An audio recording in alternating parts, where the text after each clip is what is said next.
ignition.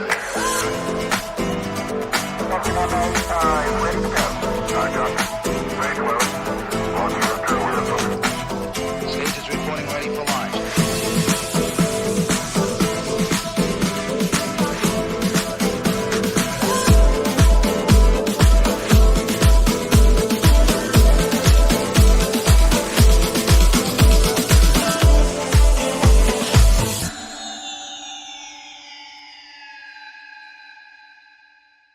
The current regime in Bangladesh has been in power for 10 years actually without being elected.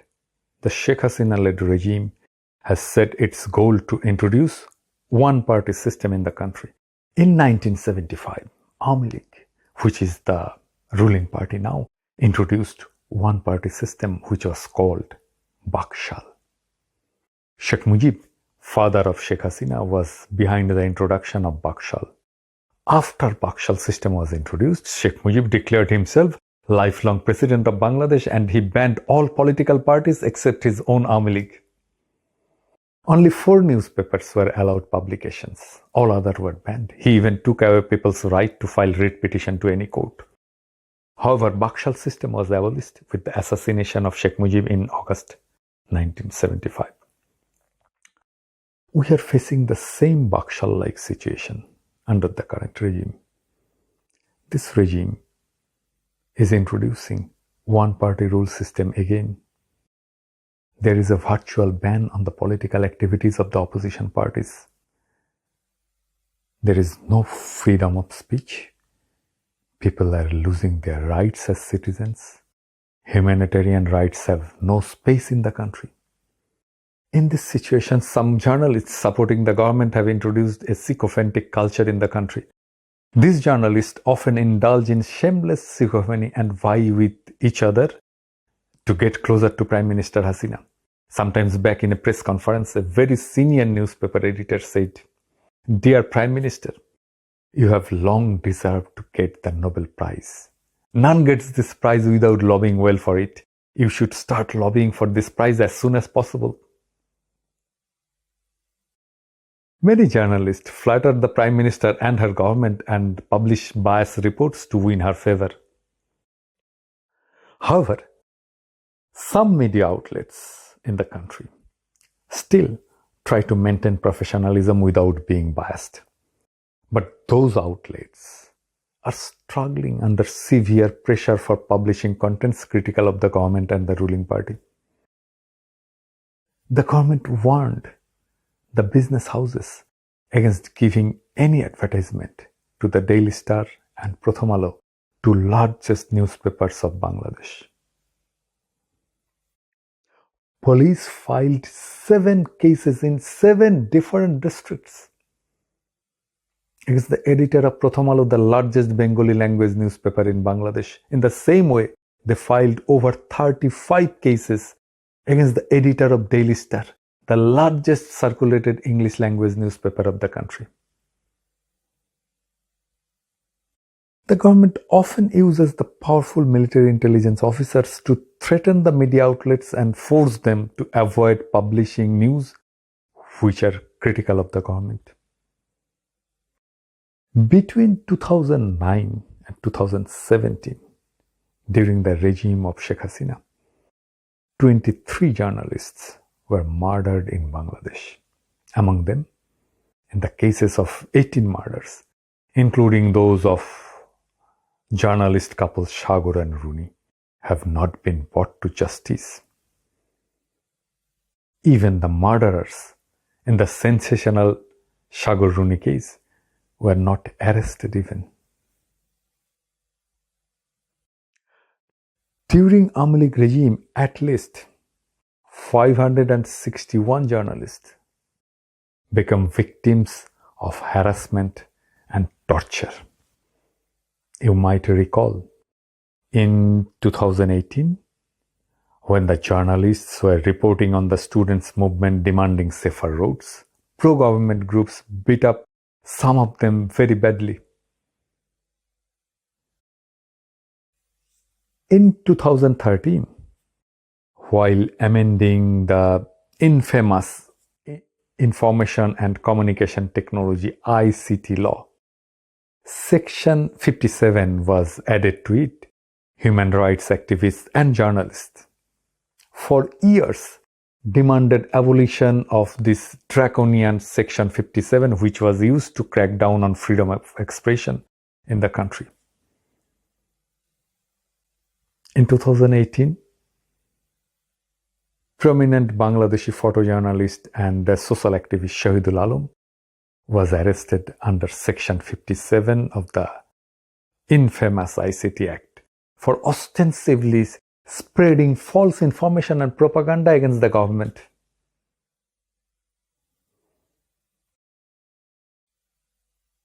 In 2018, the government promised that it would abolish Section 57 of the ICT Act and introduce a new Digital Security Act.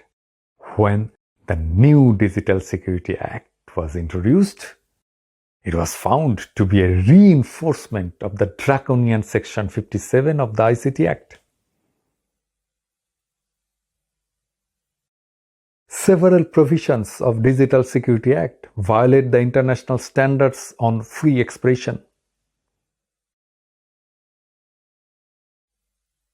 We can take an example like Section 31 of the Digital Security Act authorizes sentences of up to 10 years for publishing information which ruins communal harmony or creates instability or disorder or disturbs or about to disturb the law and order situation. There is no clear definition of what speech or what write-up would be considered as a violation of law. It leaves the government with wide scope to prosecute any speech or write-up it doesn't like. Section 32 of Digital Security Act imposes sentences up to 14 years for any breach of the Official Secrets Act. Do you know what official secrets mean? Anything the government is keeping away from public is counted as an official secret. According to this law, public have no right to know of this.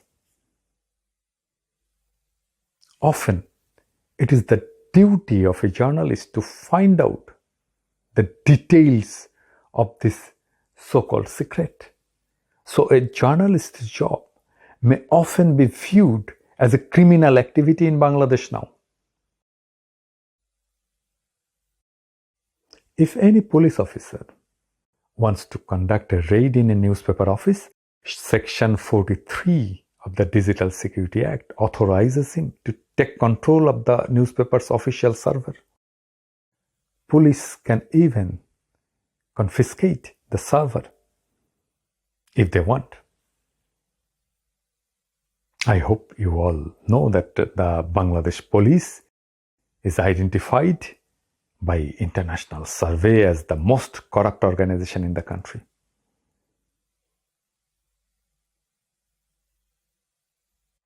And police can even close down a newspaper of their own if they can take control of its official server.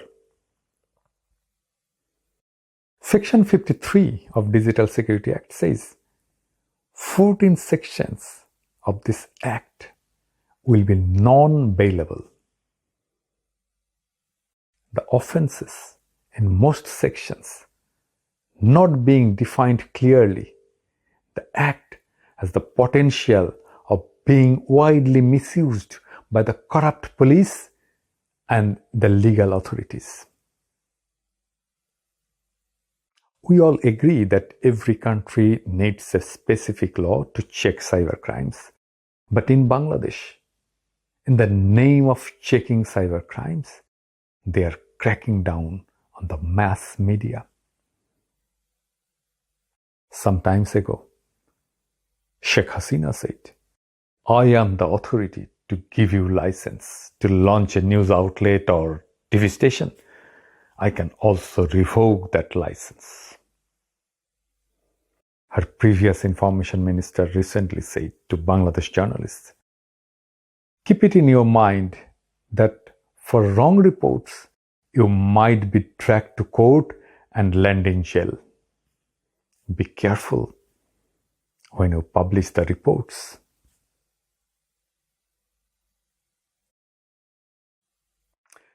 Press freedom in Bangladesh is in worst shape.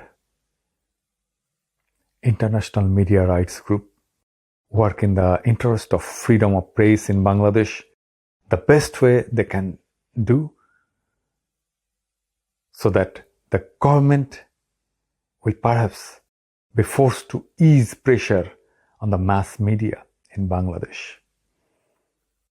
People are being victims of serious levels of human rights violations across Bangladesh. They do not have any authority or organization around to turn to for relief or justice.